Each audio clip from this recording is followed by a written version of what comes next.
Barm Chief Minister Abdul Rauf Magkakuwa nagpabot ng pagbati sa Provincial Maguindanao del Sur,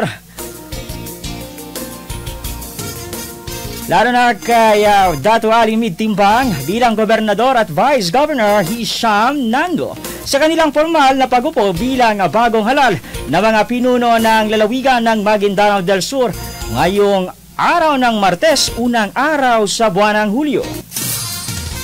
Itinuturing ni Chief Minister Magkakuwa na isang karangalan ang pagdalo sa Assumption of Office Ceremony ngayong araw kasama ang MLF Chairman at UBJP President Brother Ahod Alhaj Murad Ibrahim. At ang tagumpay na ito ay hindi lamang personal na panalo para kina Governor Timbang at Vice Governor Nando. Ito ay panalo ng sambayan ng Bangsamoro na patuloy na naghahangad ng tapat, makatao at makatarungang pamumuno ayon pa kay Chief Minister Magkakuwa.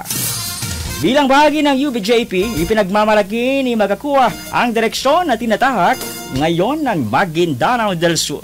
Naniniwala ang opisyal na sa pamumuno ng dalawang magiting na anak ng Bangsamoro, makakamit ang maayos na serbisyo, mas matatag na kapayapaan at mas inklusibong kaunlaran sa lalawigan. Bandera Reports Afternoon Edition.